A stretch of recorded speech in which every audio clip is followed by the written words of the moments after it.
The closer they drew to the Red Keep, the less the city felt like a place built by men and the more it felt like something that had grown crooked from rot. Streets pinched and twisted, houses leaning inward like gossips.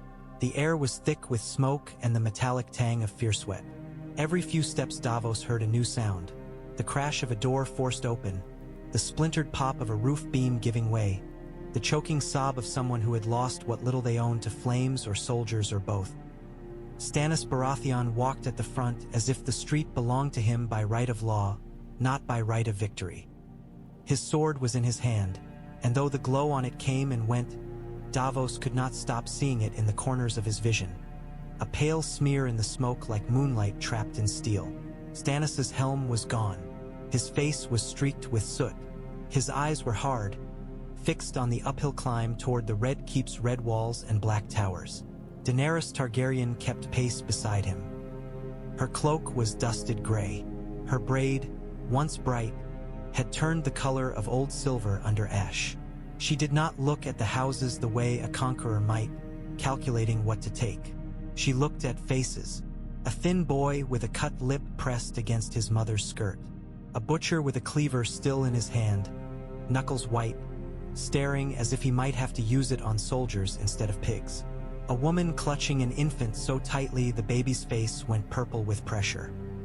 Daenerys's gaze lingered on them, then lifted to the soldiers, then to Davos, as if she were silently counting how many breaths stood between order and slaughter. "Hold your line," Davos called again, voice raw. "Back, back," I said. "No one crosses without leave." Two of Stannis's men had tried to shove into a shopfront with grins like wolves. Davos had put one in chains and cracked the other across the mouth with his own fist. He was not proud of the fist. He was proud of the chains. Discipline was a net you cast early, before the fish learned they could slip free. "Begging your pardon," a soldier muttered as Davos passed, eyes flicking toward the rooftops. "It's the dragon. It's watching." Davos looked up. Drogon crouched on a roofline above them, claws sunk into shingles as if they were meat. His wings were half folded, a black mantle that swallowed torchlight. His eyes burned, fixed not on the soldiers but on the crowd.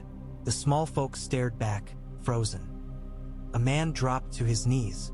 Another crossed himself with shaking fingers as if the dragon were a god and prayer might turn fire aside. Daenerys glanced up once. The dragon's gaze softened in a way that made Davos's skin prickle. It was not affection as men understood it, but recognition. Rider and beast, bound by something older than sense. "Keep him there," Daenerys said quietly. Davos blinked. "Your grace. If he moves low over the crowd," she murmured. "Panic will stampede them. They will die under their own feet. Tell your men to keep torches away from him. Tell them not to throw stones." Her voice tightened. "They will throw stones. People always do, when they can't reach the thing they fear." Davos glanced at Stannis, expecting him to bristle at being told what to do with his men. Stannis's eyes did not shift from the hill. "Do it," the king said, as if the thought had been his. So Davos did, barking orders, forcing soldiers to spread out with shields, to clear the street and keep it clear. It felt like trying to hold back the tide with a bucket, but the tide, at least, did not have knives. From somewhere up ahead came a clamor. Metal on metal, men shouting, a crash like a barricade giving way. Stannis quickened his pace. They turned a corner and found a knot of Lannister men trying to hold a crossroads. Red cloaks, gold helmets, faces slick with sweat.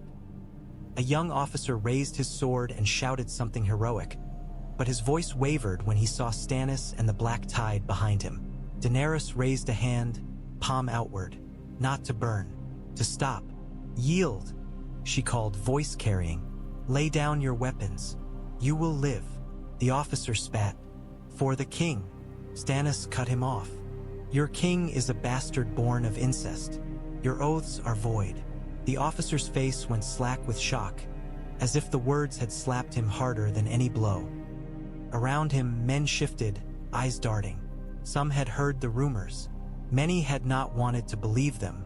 Truth, spoken aloud in a street that smelled of smoke and blood, had a way of turning men hollow. Then a dragon roared above the rooftops, a sound that shook dust out of window frames.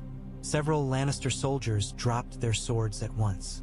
The officer's jaw clenched. He looked up, and the shadow of Drogon passed over him like a death sentence. His shoulders sagged. "Down," he whispered, and the line collapsed into surrender. Davos exhaled. Daenerys' hand lowered. Stannis did not even glance at the surrendered men. He moved past them as if they were already judged and filed away. The Red Keep loomed closer now, its walls rising like dried blood in the dark. The city's sounds changed, turning sharper with each step, less like panic and more like the tight, angry breathing of a trapped beast. Davos felt it in his bones. The castle ahead was not merely a building. It was the mouth of power, and power did not yield without biting. Tyrion had always known the Red Keep had two faces. There was the face the realm saw, throne room, glittering court, banners, knights. And there was the face beneath. Secret stairs, hidden doors, tunnels that breathed damp air and whispered of spiders and kings who trusted no one. Tonight, the second face was the only one that mattered. He stood in a corridor that smelled of sweat and old stone.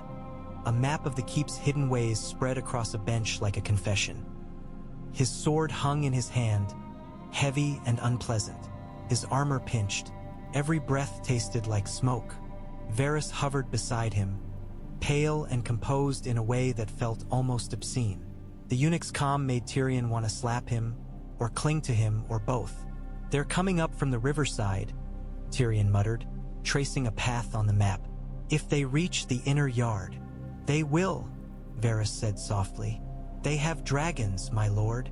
Tyrion's mouth twisted. "Yes, I've noticed the flying apocalypse."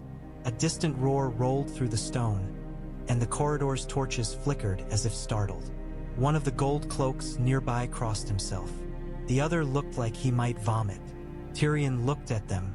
"If you're going to run," he said, "do it now. I can't afford you tripping over your own fear later." They did not move. Fear, Tyrion had learned, did not always make men flee. Sometimes it nailed them in place like a spear through the foot. Varys leaned closer, voice low. "There is a door," he said, "beneath the kitchens. It opens onto a stair that leads to the outer yard. If one wished to speak to Stannis Baratheon," quietly, without the queen. Tyrion's eyes snapped to him. "Speak to Stannis?" Varys's expression did not change, but something in his gaze sharpened. "The city is lost," he said simply. "The question now is whether it is destroyed in the taking." Tyrion felt cold spread through him, despite the heat of smoke and torches. "If I open a door for Stannis, my sister will have me flayed. If you do not," Varys replied, "your sister may burn." Tyrion's laugh came out harsh. A tempting choice. Varys's hands opened, palms up, as if offering the truth like a gift. "I have served many kings," he said. "I have learned that the realm survives not by loyalty to a family, but by loyalty to the people who cannot choose their rulers. Tonight, the people of King's Landing are choosing between wildfire and dragonfire. They will not survive both." Tyrion stared at the map. He saw corridors like veins, doors like scars. He saw his sister's face, proud and furious, and Joffrey's cruel smile. He saw Tommen's soft hands, Myrcella's laugh far away in Dorne. He saw Sansa Stark, trapped in the Holdfast with women who prayed for mercy from gods that did not answer. He swallowed. "If I do this," he said, voice tight, "I'm a traitor." "You are already a traitor," Varys said gently. "To your sister, to the king you have kept alive, to the idea that this family deserves to hold the realm in its fist." Tyrion's jaw clenched so hard it hurt. "And if I do nothing," he whispered, "I'm complicit." Varys did not contradict him. Silence was answer enough. Another tremor ran through the keep, distant, like a giant knocking on stone. Somewhere a woman screamed. Sommerwehre Stil rang. Tyrion made his decision the way he always did when the world cornered him. He chose the path that would let him sleep, if sleep ever came again. "Show me the door," he said. Varys inclined his head, serene. "As you wish." Tyrion turned to the gold cloaks. "You," he snapped, pointing at the one with steadier eyes. "Go to the kitchen stair. No one stops the people who come through. If anyone asks, you saw nothing.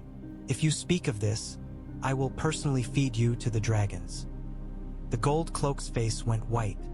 He nodded vigorously, as if the threat had given him permission to live. Tyrion sheathed his sword with a clumsy motion. "If Stannis kills me," he muttered, "tell the gods I tried." Varys' smile was faint.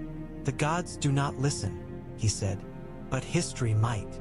They moved into the keep's hidden throat, down steps that smelled of damp and secrets, toward a door that might save the city, or simply change the shape of its ruin. Sansa Stark had learned to measure time by fear. In Winterfell, time had been seasons and feasts and the slow turning of sunlight across snow.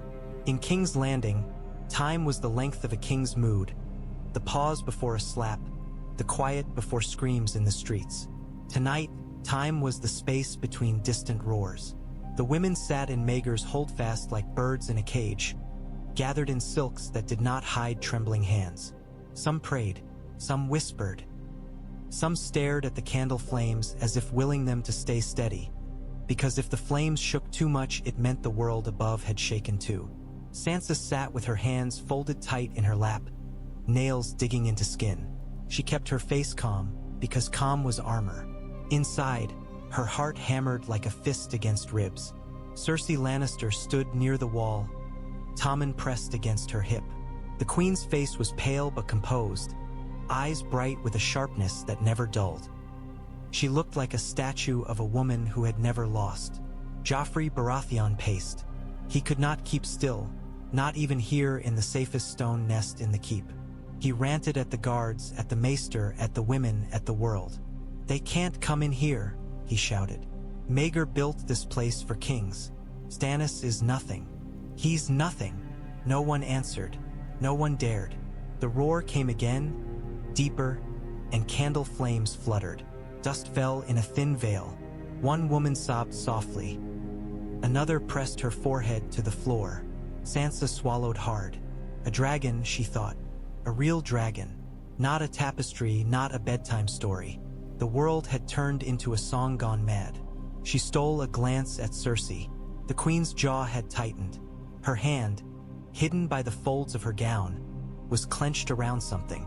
Sansa did not know what. She did not want to know.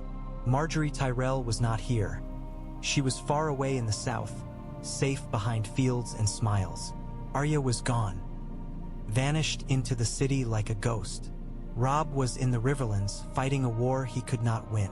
Winterfell was far beyond reach. Sansa's throat ached with the effort of not crying.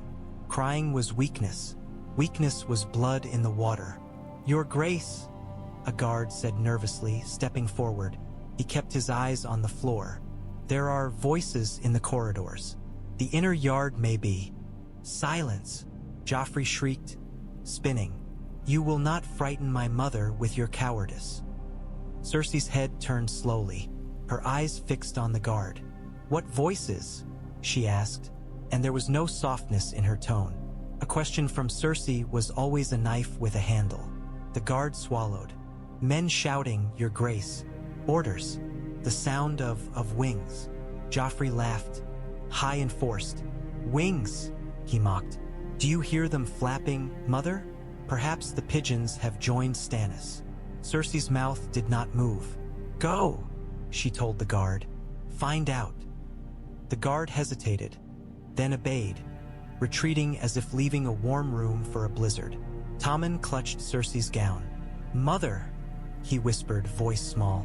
"Are we going to die?" For a heartbeat, Cersei's face softened. The change was so brief Sansa might have imagined it. Cersei's hand stroked Tommen's hair. "No," Cersei said, and the lie was a lullaby. "No, my love." Sansa stared at Tommen. She thought of Bran and Rickon, of their small faces. She thought of how she had once imagined herself a queen with children of her own. The thought tasted like ash. The door to the Holdfast groaned as if someone leaned on it. The women stiffened. Joffrey's hand went to his sword, though he had never used it for anything but show. "Who is it?" he demanded, voice cracking. No answer came. The door did not open. The sound faded. Sansa exhaled slowly, and she realized her breath had been held so long it hurt. She looked down at her hands. They were shaking. In her mind, she saw flames licking over rooftops. She saw dragon shadows sweeping over the city like storms. She saw Stannis Baratheon, the stern, grim man who had once stood in court like a statue of judgment. She saw Daenerys Targaryen, the last dragon queen, a name that had once been whispered with contempt and now was spoken with terror. A strange thought slid into Sansa's mind, cold and bright. If the world was remade tonight, perhaps her cage would break with it. She hated herself for hoping. Hope in King's Landing was always punished, and yet she could not stop the small, stubborn flame of it from burning in her chest. The Red Keep's outer gate looked invincible until you stood close enough to see the fear oozing through its seams. Stannis' men gathered in the yard below the gate, shields up, heads tipped back as stones and arrows rattled down. The gate itself was iron-banded oak thick enough to stop rams. Above it, crenellations bristled with red-cloaked guards who shouted insults with voices that trembled. Daenerys watched them, eyes narrowed. She could end this in a breath. She could say a single word, and Drogon would melt the gate like wax. She felt the temptation like a familiar itch. Fire was the simplest answer to any wall. Stannis lifted his sword, and his men surged, bringing a battering ram forward. The ram struck once. The gate groaned. "Hold," Daenerys said sharply. Stannis' head snapped toward her, irritation flickering. "Do not." Before he could finish, a small side door in the wall to their right opened. Tyrion Lannister stepped out. He looked like a man who had run through hell and come out smelling of smoke and compromise. His armor was smeared black. His face was streaked with soot. His hair stuck up in sweaty tufts. He held no sword raised in challenge. His hands were open, empty. Behind him, Varys slipped out like a shadow deciding to become visible.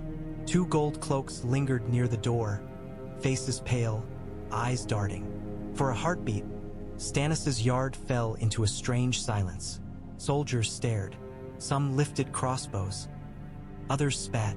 Stannis' eyes locked on Tyrion as if the dwarf were a target painted on stone. "Lannister," he said, voice flat with contempt. Tyrion swallowed. "Baratheon," he replied, with the same contempt flavored by exhaustion. "Your men have dreadful manners, but at least they're consistent." Daenerys' gaze fixed on Tyrion. He was smaller than she had imagined, but there was something stubborn in the set of his shoulders. A man who kept standing when the world told him to kneel. "Speak," Stannis commanded. Tyrion's mouth tightened. He glanced upward as another roar rolled through the yard, and then the air shifted, hot wind, a shadow sweeping over stone. Drogon dropped into the yard with a thunderous thud. His claws gouged the ground. His wings half spread, black and enormous, blotting out torchlight. Heat radiated from him in waves. Men stepped back instinctively, some stumbling, some dropping to their knees. A few screamed. The Lannister guards above the gate fell silent, their insults dying in their throats. Daenerys did not look at Drogon. She kept her eyes on Tyrion. Tyrion's face went pale despite soot. "That," he said hoarsely, "is rather persuasive." "Do not waste breath," Stannis snapped. "Why are you here?" Tyrion licked his lips. "To surrender the Red Keep," he said, and the words fell into the yard like stones into water. "To prevent a slaughter. To prevent my sister from doing something spectacularly stupid with wildfire hidden in the keep." Stannis' eyes narrowed. "You expect mercy?" "I expect nothing," Tyrion said. "I deserve a cell, a trial, and perhaps a nice, sharp axe. But the city deserves not to burn because my family can't accept that their game has ended." Stannis' mouth twisted. "You speak as if you are not part of your family." Tyrion's laugh was short and bitter. "I've been part of my family my whole life," he said. It's a disease I can't cure. Daenerys stepped forward, ash crunching beneath her boots. Where is Queen Cersei Lannister? She asked. Tyrion's eyes flicked to Drogon, then back to her. In Maegor's Holdfast, he said. With King Joffrey Baratheon. With Tommen Baratheon. With hostages. His voice hesitated on the last word, thickening with distaste. Sansa Stark, Daenerys thought. The northern girl trapped in this nest of vipers. She had heard of her, a pawn traded between crowns. Stannis lifted his sword slightly. Open the gate, he said.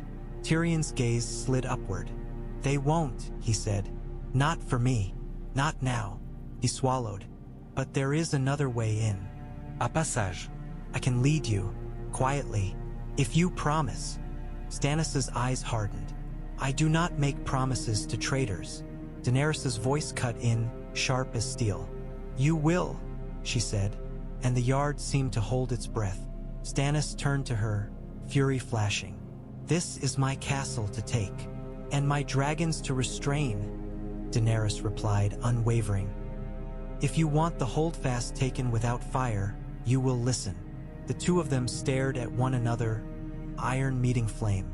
Around them, men shifted nervously, as if afraid the rulers themselves might erupt.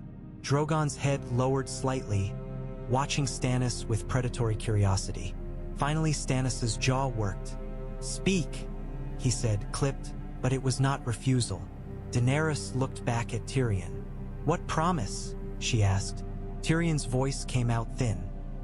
That the women and children in the Holdfast will not be harmed, he said. That your men will not take their victory from them. Davos stepped forward then, limping, blood dried on his cheek. We've held them back so far, he said, voice rough. We can hold them back inside too. But we need your word, your grace, both of you, so the men hear it and believe it. Stannis' eyes flicked to Davos, and something like reluctant trust passed there. Very well, Stannis said at last, words dragged from him like iron from a wound. No harm to the innocent. Any man who lays hands on a woman or child without leave will hang. Daenerys nodded. And any man who tries to burn them will answer to my fire, she said softly. Tyrion's shoulders sagged with relief so deep it looked like pain. He bowed, awkward, imperfect, but sincere. Follow me, he said. And so the conquerors did not break the gate with ram or dragonfire. They followed a dwarf into the belly of the keep, guided by secrets and desperation, toward a holdfast that held not just a queen, but the last fragile pieces of a shattered dynasty. The passage stank of damp stone and old secrets. Tyrion led with a lantern held high, the flame trembling as if it knew where it had been brought. The walls pressed close, slick with moisture. Somewhere water dripped in a steady rhythm that sounded like a heartbeat. This way, Tyrion murmured, voice tight. Mind the step. There's a crack. Yes, that one, it breaks ankles. Stannis moved behind him, silent as an executioner. His sword was lowered but ready, the glow faint, flickering with each breath he took. Davos followed close, eyes scanning the darkness for anything that might move. He had fought pirates in tunnels before, smugglers' caves, hidden docks. This felt worse because these tunnels had been built by kings who feared their own people. Daenerys walked with her hand brushing the wall, feeling the cold stone. The keep was older than most of the men who ruled it. She wondered how many Targaryens had walked these same hidden ways when the world still knelt to dragons. She wondered if her ancestors had felt the same mixture of hunger and dread she felt now. Melisandre was behind them, quiet, her ruby giving off a low red pulse that painted the tunnel in bruised light. Daenerys could feel her presence like heat against her back. You are far from your fires, Daenerys said without turning. Melisandre's voice came soft. Fire is everywhere, she replied. Even in stone. Stannis' head shifted slightly, as if he wished Melisandre would vanish. He did not tell her to be silent. That, Daenerys noted, was the shape of her power over him. They reached a narrow door half hidden behind a tapestry that smelled of mold. Tyrion paused, lantern lifting. His breath came fast. Beyond this, he said, is a stair. It leads up to a corridor near Maegor's Holdfast. The guards there will be loyal. Loyal to gold, Davos muttered. Loyal to fear, Tyrion corrected grimly. Stannis' hand tightened on his sword. Open it, he said. Tyrion hesitated. For a heartbeat, Daenerys saw the boy he must have been once, caught between siblings who hated him and a father who measured love in usefulness. Then Tyrion opened the door. The corridor beyond was brighter, lined with torches and polished stone. The air smelled cleaner, richer, the smell of power, perfume and wax and old blood disguised beneath finery. 2 Lannister guards stood at the far end, spears braced. Their eyes widened as the door opened, and then widened further as Stannis stepped through, black armor swallowing torchlight. By the one began, Stannis surged forward with sudden speed. His sword flashed. The nearer guard tried to lift his spear.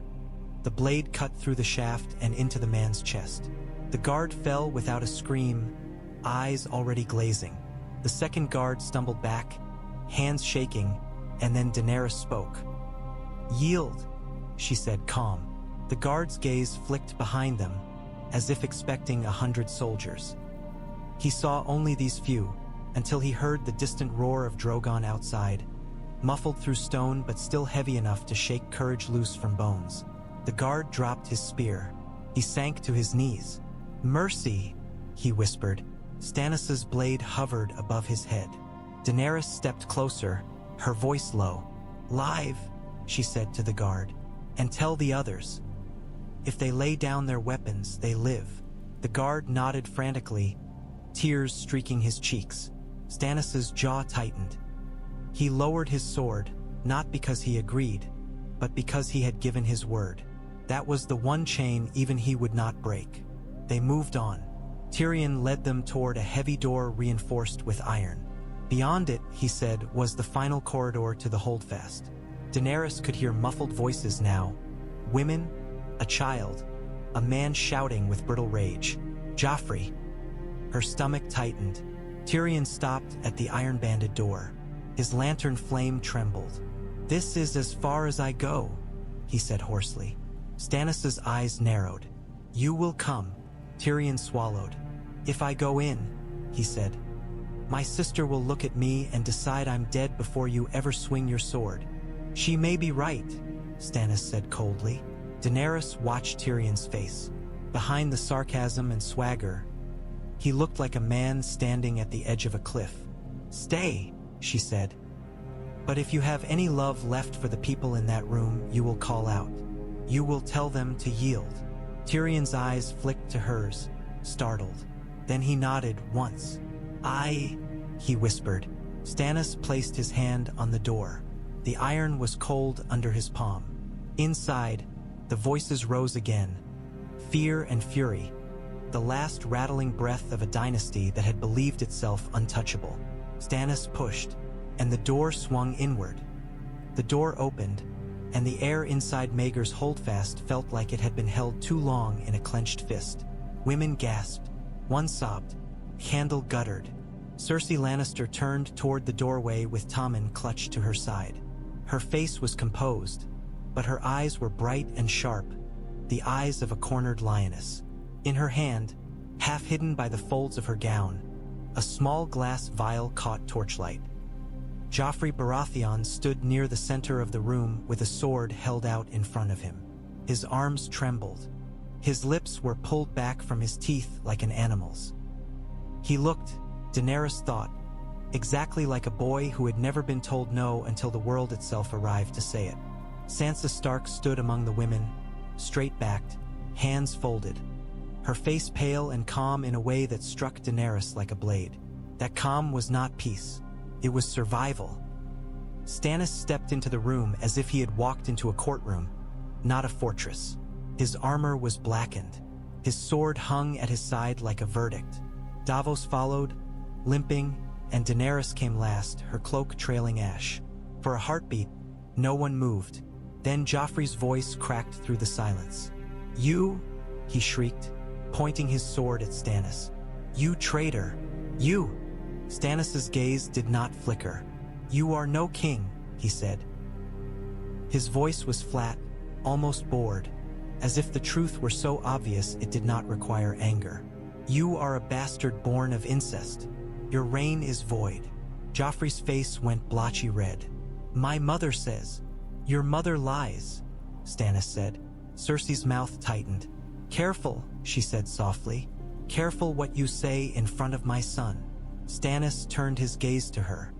"He is your son," he agreed. "He is not Robert's, nor mine, nor any Baratheon's. And yet you crowned him over your younger son, who might at least have been taught decency. That is your crime, along with 1,000 others." Daenerys felt the room's fear shift, focusing on Stannis like prey focusing on the hunter. Cersei's eyes flicked to Daenerys then, taking her measure. Her gaze lingered on Daenerys's hair, on the ash on her cloak, on the quiet confidence in her stance. "So," Cersei said, voice smooth as poisoned honey, "the beggar queen comes home." Daenerys met her gaze without blinking. "The realm is not yours," she said. "It never was." Cersei's smile sharpened. "And you think it is yours because you have 3 beasts." Daenerys's voice stayed calm. "I think it is mine because your family has bled it dry and called it rule." Tommen made a small sound, frightened. Cersei's hand tightened around him. Joffrey lifted his sword higher, frantic. "Guards!" he screamed. "Kill them! Kill!" No guards came. The women stared. Pycelle trembled. The room held its breath. Stannis took 1 step forward. Joffrey took 1 step back. "You will drop the sword," Stannis said. "Now." Joffrey's eyes darted wildly, searching for someone to save him. "Mother," he whimpered, and the sound was so small it made several women flinch. Cersei's fingers moved. The vial flashed. Daenerys saw it. "No," she said sharply, stepping forward. Cersei's eyes hardened. In a heartbeat, she uncorked the vial and brought it toward Tommen's mouth. Davos moved faster than Daenerys expected a limping man to move. He lunged, grabbed Cersei's wrist with both hands, and twisted. Cersei hissed a sound like a cat. The vial dropped, glass shattering on stone. The smell that rose was bitter, sharp, wrong. Tommen cried out, startled, and clung to Cersei harder.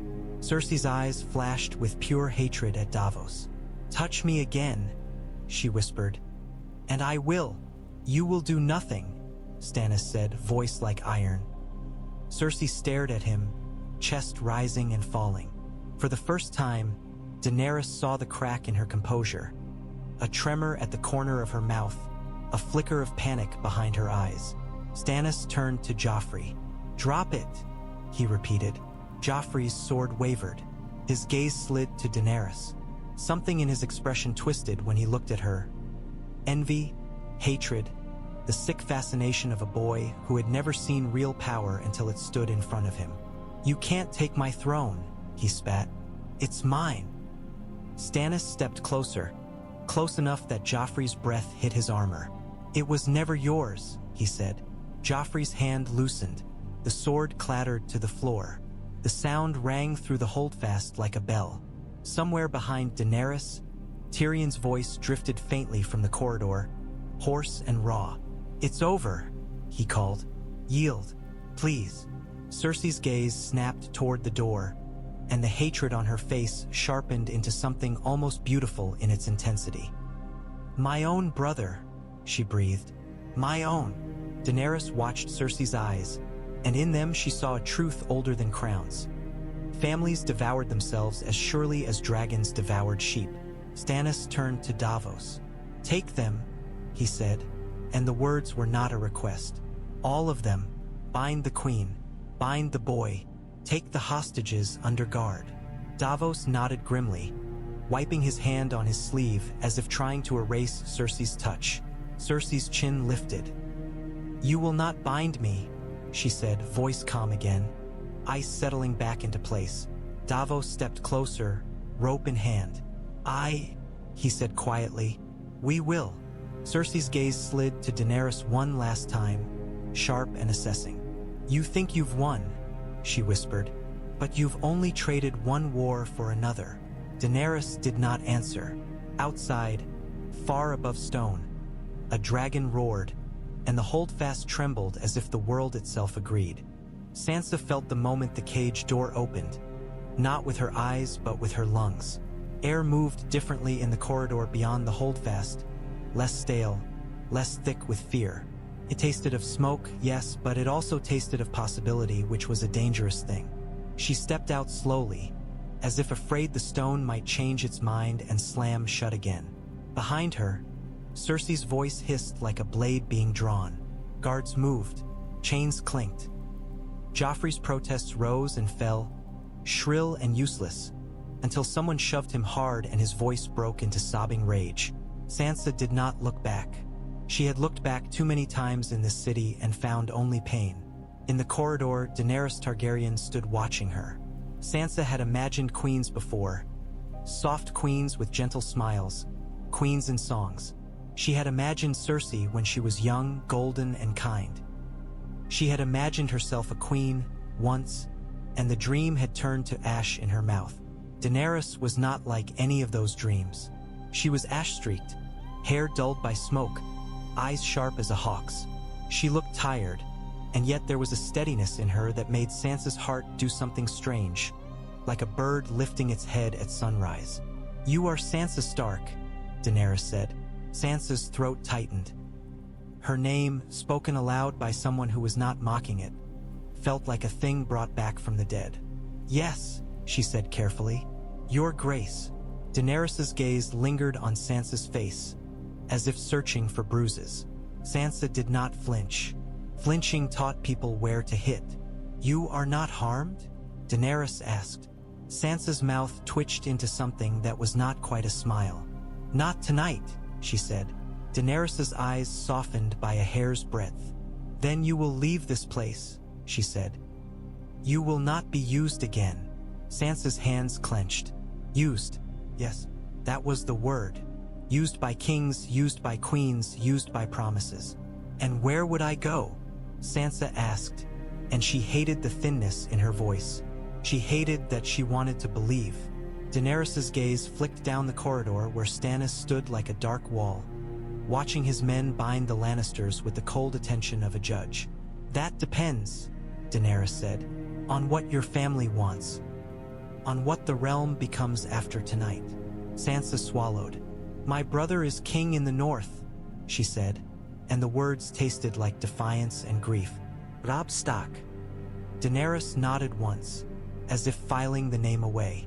"Then you will go to him," she said. Sansa's breath caught. The simplicity of it was almost painful. "You can do that?" she whispered, before she could stop herself. Daenerys's gaze sharpened. "I have dragons," she said, not boasting, but stating a fact. "I can do many things." Sansa looked down at her hands. They were shaking again. She forced them still. "Dragons don't make men keep promises," she said quietly. Daenerys's expression tightened, and for a moment Sansa saw a flicker of something like shared understanding. "No," Daenerys said, "they don't." Davos passed then, guiding Tommen away from Cersei. The boy's cheeks were wet with tears. He looked back over his shoulder, eyes wide and confused, as if he could not understand why the world had stopped obeying his mother. Cersei fought the guards with a silent fury, chin lifted, wrists bound. She did not beg. She did not plead. Her eyes were locked on Tommen as if she might burn the world down with hatred alone. Sansa's stomach clenched at the sight. She did not pity Cersei, but she understood her. Understanding was not forgiveness. It was simply the recognition of the shape of power and what power did when it was taken away. Stannis's gaze flicked briefly toward Sansa. It was the look of a man seeing a piece on the board, valuable, dangerous, useful. Sansa's spine stiffened. Daenerys stepped subtly closer, as if placing herself between Sansa and Stannis's attention without making a spectacle of it. Sansa noticed. Her throat tightened. "I will send you out of the city," Daenerys said, voice low so only Sansa could hear. "Tonight, if I can, before anyone remembers what you are worth." Sansa stared at her. "Why?" she asked. Because nothing in King's Landing was given without a price. Daenerys held her gaze. Because you should have been safe, she said simply. And because I am tired of children paying for the sins of rulers. Sansa's eyes burned. She blinked once, hard, refusing tears. Thank you, she whispered, and the words felt like stepping onto thin ice. Daenerys nodded, as if accepting a vow rather than gratitude. Stay close, she said. Do not speak to anyone alone. Not yet. Sansa obeyed because obedience had kept her alive, and because for the first time in a long time, obedience felt like it might lead somewhere other than deeper into darkness. Behind them, chains tightened around Joffrey's wrists, and his screams echoed down the corridor like a child raging at the end of a game he could no longer control. The Iron Throne room smelled different when it was not full of courtiers. Without perfume and polish, the place reeked of cold iron, smoke, and old blood trapped in cracks between stones. Stannis sat beneath the throne rather than on it at first, as if refusing to touch it until it had been scrubbed clean of lies. The throne itself rose behind him like a jagged beast, black and sharp, forged from the swords of conquered kings. Daenerys watched it with a look Sansa could not quite read. Hunger and contempt braided together. Tyrion Lannister knelt in the center of the room with chains around his wrists. His face was lifted. His eyes were bloodshot, but the humor in them was not entirely dead. Davos stood nearby, hands clasped behind his back, jaw set. He did not like Tyrion. He liked what Tyrion had done. Melisandre stood in red near the edge of the room, her ruby glowing softly like a heartbeat. Her smile was faint, private, and Davos hated it. He hated that she looked at this victory as if it belonged to her god. Stannis' gaze settled on Tyrion. Tyrion Lannister, he said, you served as hand to the usurper. You raised arms against your rightful king. You used wildfire against my fleet. Tyrion's mouth twitched. I did, he admitted. If it helps, I didn't enjoy it. Stannis' eyes remained cold. You expect reward for turning on your sister at the last moment? Tyrion swallowed. No, he said. I expect a block. Perhaps a stump. I'm not picky. His gaze flicked to Daenerys. But if you're looking for someone to blame for the wildfire, blame me. Not the city. Not the children who would have burned with it. Stannis' jaw tightened. Children, he repeated, and the words sounded like a stone in his mouth. Daenerys spoke then, voice firm. He tried to stop it, she said. He risked his life to keep the bay from becoming a green grave. That matters. Stannis' gaze slid to her. Your dragons burned ships, he said. Your mercy is selective. Daenerys did not blink. My dragons burned soldiers, she replied, not infants in their beds. Melisandre's voice slipped into the space between them like smoke. Fire is cleansing, she murmured. The guilty burn, the innocent rise. Davos's hands clenched. He could feel Stannis' temper like a storm building beneath ice. Stannis' gaze returned to Tyrion. Why should I not take your head? He asked. Tyrion's breath shuddered. Then, surprisingly, he smiled small, grim. Because I'm useful, he said. Because the realm is not done bleeding, and you will need mines as well as swords. Because Tywin Lannister is still alive and still rich and still furious, and he will come for this city like a man coming to reclaim his own heart. Tyrion's eyes lifted to the throne. Because sitting there will not make you king if the realm refuses to be ruled. Stannis' eyes narrowed. You speak boldly for a man in chains. I'm always bold, Tyrion said. It's my only redeeming quality. Davos watched Stannis' face, waiting for the verdict. The king's mouth tightened. His gaze flicked briefly toward Daenerys, as if weighing the cost of defying her in this moment. Then it flicked toward Melisandre, as if weighing another cost, older and darker. At last Stannis spoke. You will live, he said, and the words hit the room like a hammer strike. For now. Tyrion's shoulders sagged, relief flooding him so hard he looked momentarily ill. Stannis raised a hand before Tyrion could speak. You will be held. You will be tried, and you will serve if your service is demanded. If you lie, if you scheme, if you betray, your head will leave your shoulders." Tyrion swallowed hard. "Understood," he said quietly. Daenerys exhaled, and Davos felt some of the tension ease. It would not last. Nothing ever did. Stannis' gaze shifted toward the Lannister prisoners lined along the wall. Pycelle trembling, Lancel sweating, Joffrey bound and glaring through tears, Cersei standing stiff with wrists chained, chin lifted as if she might snap the chain with pride alone. Stannis' eyes fixed on Joffrey. "Bring him forward," he said. The boy jerked, fear and fury twisting his face. Guards dragged him into the center. He tried to pull free, but his wrists were bound tight. "I am the king," Joffrey spat, voice shaking. "You can't." Stannis' voice cut him like a blade.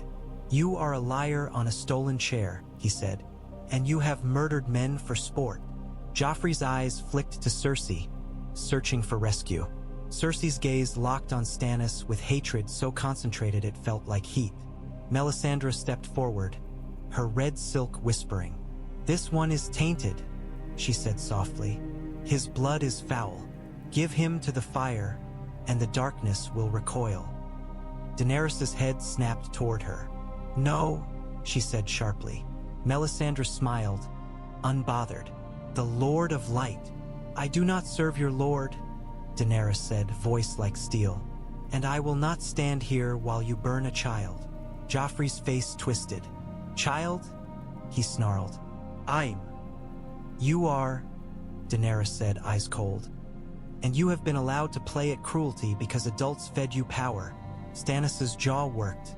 Davos could see the struggle in him. Law pulling one way, prophecy pulling another, pride pulling a third. In the end, Stannis' voice came out hard. "He will be judged," he said, "by law, not by fire." Melisandre's ruby flared faintly, and her smile did not reach her eyes. Davos felt a chill despite the smoke. The victory had been won. Now the true battle began, inside the very room where kings were made and unmade.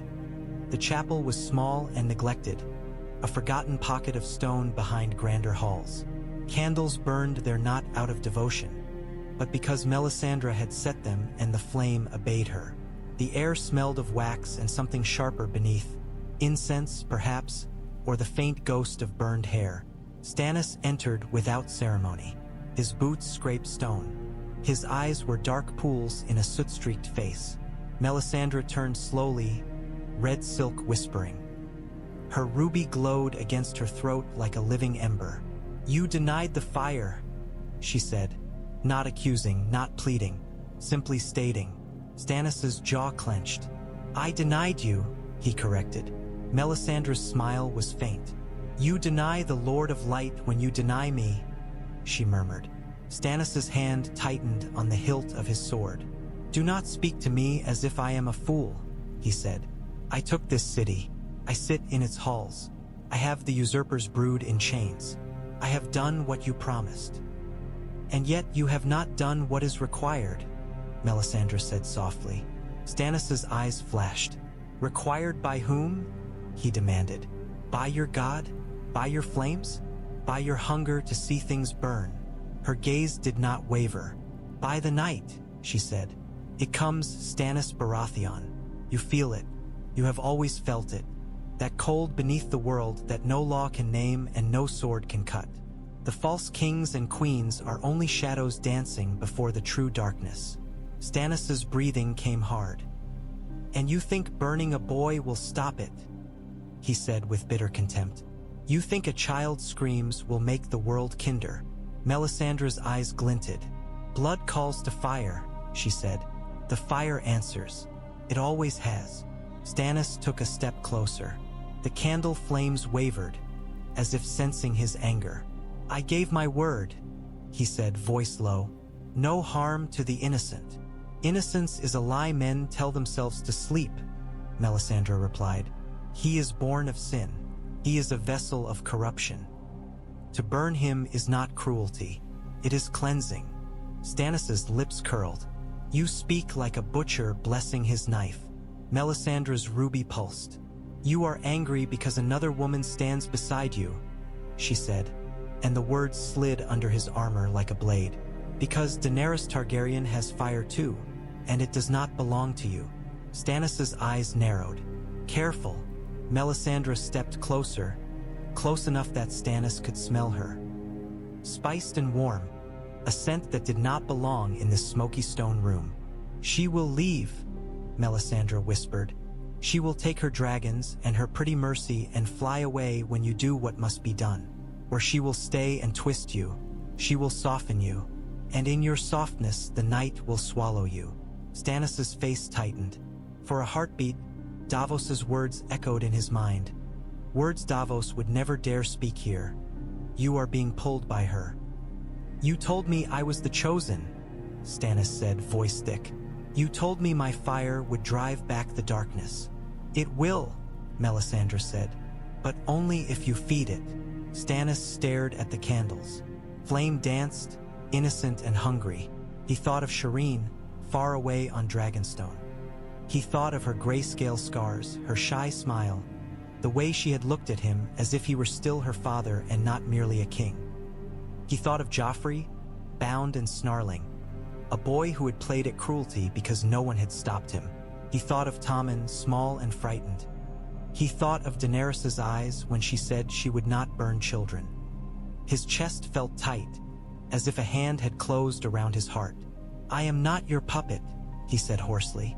Melisandre's smile widened slightly. "No," she whispered.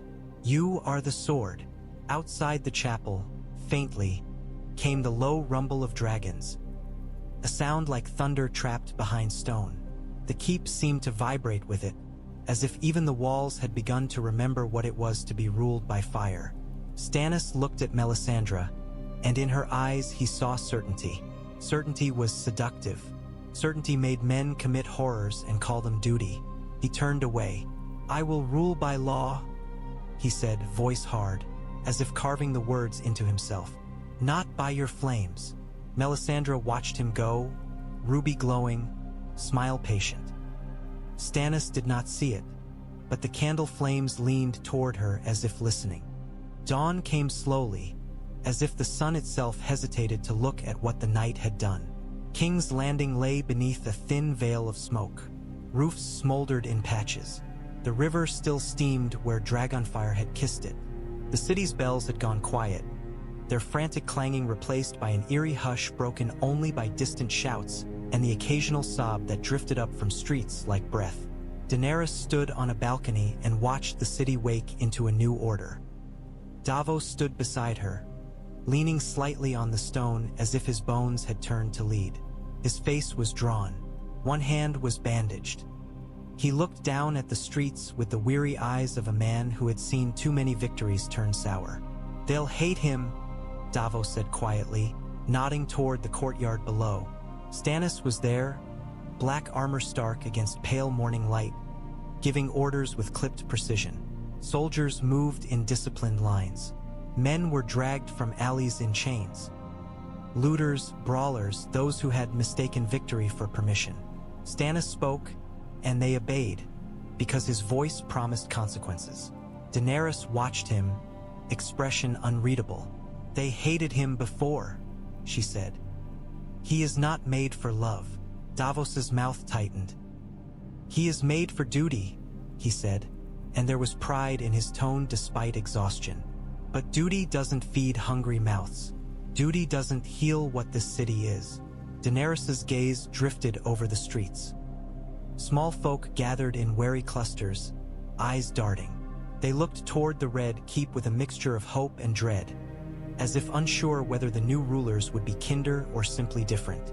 Near the courtyard wall, Tyrion Lannister stood under guard, chains still on his wrists. He watched the city too, face thoughtful, as if already turning the new chaos into strategies in his mind. Daenerys felt the weight of her dragons behind her, perched on towers and roofs like living omens. They were quiet now, but their silence was not peace. It was readiness. A raven lifted from a tower, wings beating hard. Then another, then a cluster spiraling into the pale sky. "Messages," Davos murmured. To the lords, to the realm. Daenerys's jaw tightened. To Tywin Lannister, she said. Davos nodded grimly. Aye. She imagined Tywin receiving the news. The Red Keep taken, his daughter in chains, his grandson bound, his city lost. She imagined his face, cold and controlled, the way a man's face looked when he decided to burn the world down rather than accept humiliation. He will come, Davos said, as if reading her thoughts. Yes, Daenerys replied. He will. Below, Stannis raised his voice, and a line of soldiers dragged two men forward. A small crowd had gathered, small folk forced to watch, forced to learn what the new rule meant. Stannis spoke, and even from the balcony Daenerys heard the shape of his words. Law, punishment, example. The men were sentenced. Ropes were brought. Davos's shoulders sagged. He thinks fear will make them obey, he said softly. Daenerys watched the crowd. Some looked relieved, thieves punished, order restored. Others looked terrified, because the rope did not care whether the man hanging was guilty or simply unlucky. Fear is a tool, she said carefully. So is mercy. If you use only one, the tool breaks in your hand. Davos glanced at her. And what will you use? He asked. Daenerys did not answer immediately. She watched the nooses tightened, the condemned men's faces pale. She watched a woman in the crowd cover her child's eyes. She watched Stannis stand unmoving, as if the hangings were a necessary stitch closing a wound. Daenerys felt something hard settle in her chest. She had promised herself she would be different, but different did not mean gentle. Different meant deliberate.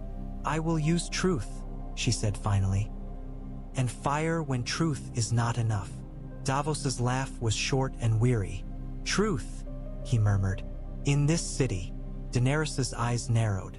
Truth will be forced into it, she said, like a sword into a scabbard. In the courtyard, the trapdoors dropped. The bodies jerked. The crowd flinched. Then, slowly, people began to murmur. Not with joy, not with grief, but with the low, uneasy sound of a city recalibrating its understanding of power. Daenerys turned her gaze toward the horizon, toward the roads that led west and north and south, toward the wars that still waited, toward the cold that would come with winter whether crowns liked it or not. Behind her, a low rumble vibrated through stone. Dragons shifting, awake, listening. Below, Stannis Baratheon continued to give orders, building a kingdom out of ash and iron. And somewhere beyond the city walls, ravens carried news that would set the realm on fire all over again. Tywin Lannister received bad news the way other men received weather, with a narrowing of the eyes, a tilt of the head, and an immediate decision about what must be done to keep it from ruining him. The raven was still flapping when the maester's hands began to shake. Tywin watched the bird as it perched, black feathers slick with mist and soot, and he did not need the wax seal broken to know what it carried. The sky itself had spoken. The night before, the horizon had glowed a sick orange where King's Landing should have been, and the wind had dragged the smell of burned pitch across their camp.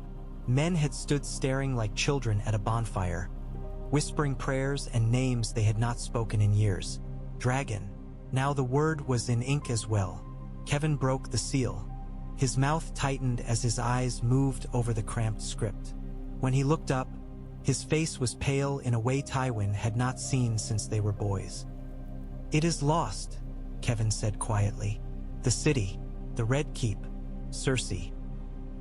His voice caught on the name, an unseemly sound in a man so steady. Cersei is taken. Joffrey too. Tommen. Tywin held out his hand. Kevin passed the letter. Tywin read it once, then again, each line a nail driven into an old wound. Stannis Baratheon inside the walls. The river gate burned open. 3 dragons above the bay. Their ships shattered. Their sails turned to cinders. The Blackwater steaming under foreign fire. And Daenerys Targaryen walking in the Red Keep. Tywin folded the letter with the same care he used for treaties and funeral shrouds. Around them, the camp had fallen into a strained quiet. Men pretended not to watch, but their eyes lingered. They were lions in a field, and the scent of blood had changed. "Mace Tyrell?" Tywin asked. Kevin's gaze flicked toward the larger pavilion, the one heavy with green and gold. "He has been demanding answers since the smoke rose," Kevin said. "His bannermen saw the bay burn. They saw—" He hesitated, and Tywin knew even Kevin had trouble shaping the word. "They saw wings." Tywin rose from his chair. The movement was slow, deliberate, as if he would not let the world think it could rush him. His cloak fell into place.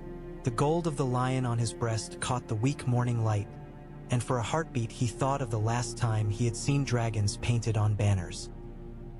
He had been younger then, hungry, afraid he would never be more than a lord's second son with a clever mind and a cold heart. He had ended that fear by making the world bend. He would end this one the same way. "Summon the Tyrells," Tywin said. "And my captains." Kevin nodded, already moving. As Tywin stepped out into the camp, wind tugged at his hair, and the smell of smoke hit him full. It was a scent that belonged to ruins. Men's faces turned toward him as if drawn by a string. They wanted reassurance. They wanted certainty. They wanted a father to tell them monsters were still only beasts. Tywin gave them none of that. He gave them only command. "Ready the host," he said to his nearest officers. "We move to Harrenhal. We do not linger in the open. We gather our strength, we build what we lack, and we take back what is ours." A young knight swallowed. "My lord," he ventured, "how do we take a city guarded by dragons?" Tywin's gaze fixed on him, and the knight went rigid under it. "The same way we take anything," Tywin said, "with preparation and resolve. Dragons bleed. Queen's Tea. Kings fall. The world has not ended because a girl returned with old stories made flesh." He walked past them, his boots crushing ash on the ground as if it were nothing. But inside him, something cold and sharp turned. Cersei had always believed herself untouchable. She had always believed she could rule through fear and beauty. Now she was a prisoner, and Tywin's legacy sat in chains in a castle taken by the brother of a dead king and the daughter of a mad one. This was not merely war. This was humiliation, and Tywin Lannister did not forgive humiliation. He erased it. The city could be taken in a night, Daenerys learned, but it could not be healed in a night. In the morning light, King's Landing looked less like a conquered prize and more like a sick animal still deciding whether it would live. She walked the streets with a small escort of Unsullied, their spears upright, their faces unreadable beneath their helms. They moved with the steady rhythm of men who did not break line for greed, and the small folk watched them with a wariness that shifted, slowly, into something else. Not love, not yet, but a cautious belief that these soldiers would not kick in a door simply because they could. Davos walked with her, limping slightly, his hand bandaged. He looked like a man who had been turned inside out by the last day and forced back into his own skin. Every time a child cried, his shoulders tensed. "They're looking at you," he murmured, nodding toward the faces in the doorways. "They are looking at the dragons," Daenerys replied, but she kept her voice low. Drogon's shadow swept across a roofline above them, and a woman flinched as if expecting flame.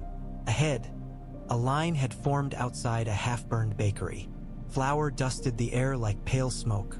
Stannis' soldiers stood nearby with shields, keeping order, but their faces were hard, suspicious.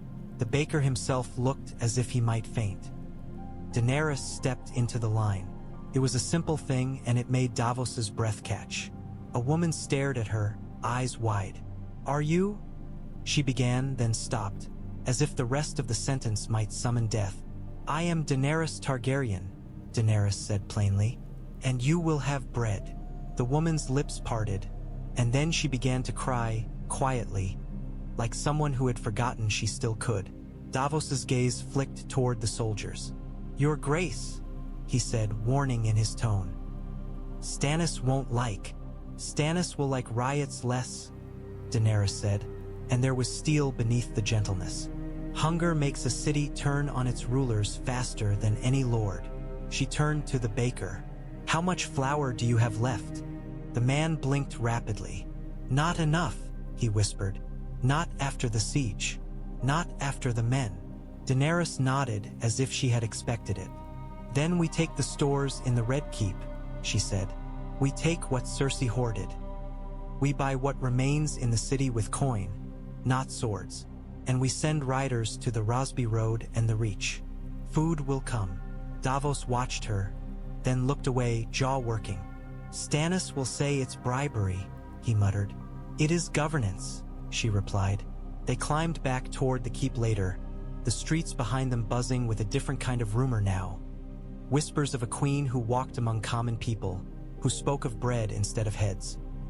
Daenerys knew rumors could be daggers as easily as shields. Still, she kept walking.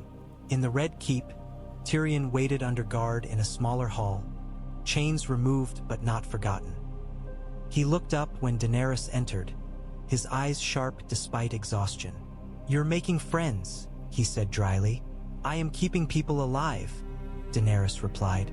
Tyrion's gaze flicked toward the window where smoke drifted like a ghost. "People," he echoed, "a rare currency in this castle." Stannis entered shortly after, his presence turning the room colder. Davos straightened instinctively. Stannis's gaze moved from Daenerys to Tyrion as if measuring who was more dangerous. "The city requires order," Stannis said. "It requires food," Daenerys answered. Stannis's jaw tightened. "I am not blind." Tyrion cleared his throat. "If I may," he said, voice careful. "Order and food are cousins. One without the other breeds corpses." Stannis's eyes narrowed. "You presume to advise." Tyrion's smile was thin. "I presume to survive."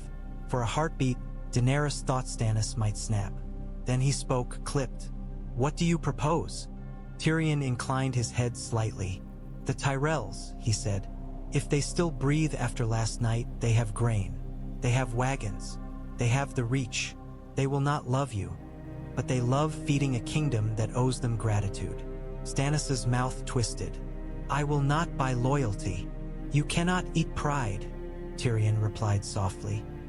Daenerys watched Stannis, saw the muscle in his jaw jump once. Davos held his breath. Finally Stannis said, "Ravens will be sent." It was not surrender, but it was movement. Daenerys exhaled slowly. Outside, somewhere in the city, someone shouted. Somewhere else, someone laughed. The sound small and surprised, as if laughter itself had been forgotten during the siege. In the Red Keep, the new rulers began the slow, brutal work of turning conquest into rule. By midday, the smoke had thinned enough for the city to remember the shape of its own fears. The great September bells began to ring, not with the frantic clanging of alarm, but with the steady, insistent toll of summons. People drifted toward the hill like iron filings drawn to a magnet.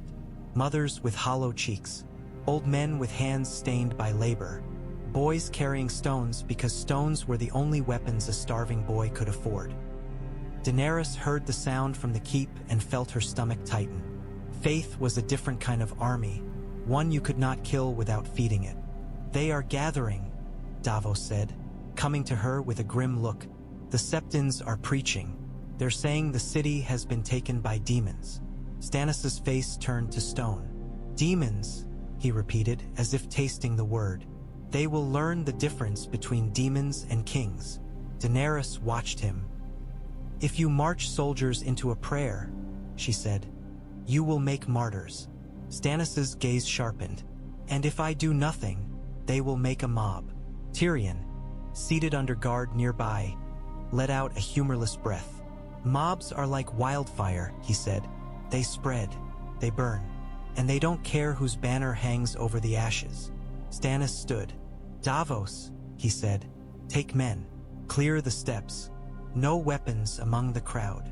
Davos hesitated, glancing at Daenerys. "Your Grace," he began. Daenerys rose as well. "I will go," she said. Stannis turned sharply. "No."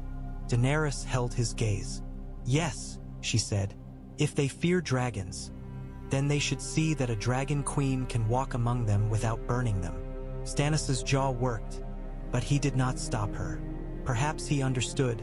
beneath pride, that this was not a battle his sword could win cleanly. They went with a small escort, unsullied at Daenerys' side, Stannis' men at Davos's command holding the edges of the street. The crowd thickened as they climbed. Whispers rose like flies. Dragon, witch, usurper, savior.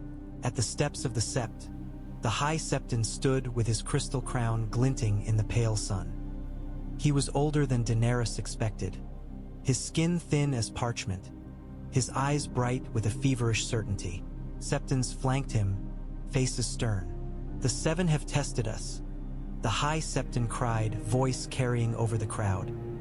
"They have tested us with famine, with war, with a boy who was not a king and a queen who was not a mother. And now the stranger walks our streets with fire in his hands." A murmur rippled. Some wept, some shouted approval, some spat toward the soldiers. Daenerys felt heat bloom in her chest, not from dragons but from anger. She forced it down. Stannis moved forward, his presence making the crowd stiffen. He did not shout. He did not plead. He spoke with the cold authority of law. "I am Stannis of House Baratheon," he said. "By right, the king, the usurper, is in chains. The city will have peace." The High Septon's eyes flashed. "Peace," he cried. "You bring a foreign queen with beasts from old Valyria. You bring a red witch who spits on the Seven. You bring fire into the heart of Westeros and call it peace." At the mention of Melisandre, the crowd's unease sharpened. Daenerys saw it. The faith did not care about Stannis' law if they believed his god was wrong. Daenerys stepped forward before Stannis could answer. Her cloak stirred in the wind, and ash fell from it like gray snow. A hush spread as people recognized her, as they saw the pale hair and the unfamiliar poise. "I am Daenerys Targaryen," she said, voice clear, "and I have not come to burn your sept or your children." A man near the front shouted, "Liar!" Another threw a stone. It struck the step near Daenerys' foot and chipped stone. Unsullied spears shifted. Davos's men tightened their grip on shields. Daenerys lifted a hand, palm down, not as a threat but as a command for stillness. "If I wished to burn you," she said, "you would already be ash. Look at me. I am standing here, unguarded by walls, because I want you to live." The crowd murmured, uncertain. The High Septon's voice rose again, sharp. "Your dragons ate men in the bay." "Soldiers," Daenerys said. "Men who came to kill other men, to keep a boy on a stolen throne. I will not apologize for ending a battle that would have burned the city with wildfire." She glanced toward Tyrion, who stood behind under guard, face unreadable. "A fire already existed in your streets. I did not light it." A woman pushed forward, face streaked with grime. "My child is hungry," she cried. "My husband died on the walls. Will your dragons feed us?" Daenerys' throat tightened. "No," she said softly, "but I will." She turned slightly, letting the crowd see the Unsullied at her side. "Food is being taken from the stores that were hoarded while you starved," she called. "Bread will be given. Water will be clean. Soldiers who steal will hang. If you are hungry, come to the bakeries at the Fishmonger Square and the River Gate. If you are wounded, the maesters and healers will be paid to tend you." The crowd's murmur changed, turning into a restless whisper of hope and suspicion. Stannis' gaze flicked toward her, tight. He did not like promises made without his consent. But he did not interrupt. The High Septon's face tightened, as if he could feel the crowd slipping from his grip. "And what of the Seven?" he demanded. "What of the true gods of this land?" Daenerys looked at him, and her voice sharpened. "Worship who you will," she said. "I will not burn your gods. But if you incite murder in their name, I will stop you." A low rumble rolled across the rooftops. People screamed, looking up. A dragon's shadow passed over the sept steps like a cloud. Daenerys did not flinch. She did not look up. She kept her eyes on the crowd until the panic stilled, because panic took its cue from rulers. "I am not your enemy," she said again, quieter now. "The hunger is your enemy." The cold that will come is your enemy. The dead men oh, do not stay dead are your enemy. Some laughed at that. Some crossed themselves. Stannis's mouth tightened at her words, as if he recognized the shape of prophecy in them. Davos stepped forward, voice loud and rough. Go home, he called to the crowd. Get your bread. Get your water. If you make a riot today, you'll only bury more of your own. It was not eloquent. It was honest. The crowd wavered. Slowly, grudgingly, people began to drift away from the Sept steps, their anger dulled by the promise of food and the terror of Dragon Shadow. The High Septon stood rigid, jaw clenched, watching control seep away. Daenerys felt sweat cool on her skin. She had not burned anyone, yet her hands shook slightly, as if fire had been held back with bare fingers. Beside her, Stannis spoke under his breath. You gamble with words, he said. Daenerys glanced at him. And you gamble with rope, she replied. For a moment, the two of them stood in uneasy silence, the Sept behind them and the city before them, and the knowledge between them that victory was fragile, and the next flame could come from anywhere. The cell smelled of damp straw and pride that had not yet learned it was meaningless. Cersei Lannister sat on a wooden bench, wrists still marked red from chains, her back straight as if she sat in a throne room instead of a dungeon. Torches flickered in the corridor beyond, their light sliding over her hair like tarnished gold. When Tyrion was brought to the bars, guarded by two stern men in black, she lifted her chin as if greeting a visitor at court. Well, she said softly, the traitor comes to admire his work. Tyrion stopped at the bars and stared at her. The urge to laugh and the urge to weep fought in his throat. I came, he said, to make sure you're alive. Cersei's eyes narrowed. Why would you care? Tyrion's mouth twisted. Because I'm cursed with a family, he said. And because you would have burned the keep. Cersei's expression did not flicker. I would have spared my son from what comes next. Tyrion's stomach tightened. You mean you would have killed him, he said. Cersei's smile was thin. You do not understand mercy, she replied. You never have. Tyrion's hands curled into fists. He forced them open. He had learned long ago that anger was what Cersei wanted. Anger made him predictable. I understand, he said quietly, that you would rather see Tommen dead than see him kneel. Cersei's eyes flashed. Kneel to what? She hissed. To a bitter little man who calls himself king because a book says so? To a foreign whore with beasts that burn? To your beloved Varys and his little plots? Tyrion felt a weary sadness settle over him. To reality, he said. Cersei leaned forward, voice dropping. You opened the door for them, she whispered. I know you did. I saw it in your eyes when they came. You wanted this. You wanted me in chains. You wanted Joffrey. I wanted the city to live, Tyrion snapped, and the sharpness in his tone made the guards shift. He forced his voice lower again.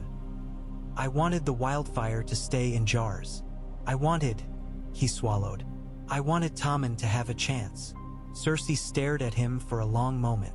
Then her laugh came, soft and cruel. A chance? She repeated. And you think they will give it? Stannis Baratheon is a creature of punishment. He will cut and hang until the streets are lined with bodies. Daenerys Targaryen will smile and promise bread until she grows bored, and then she will burn the city the way her ancestors did. Tyrion looked at his sister and saw, beneath her fury, the shape of terror. Cersei had never been taught how to lose. Loss made her feral.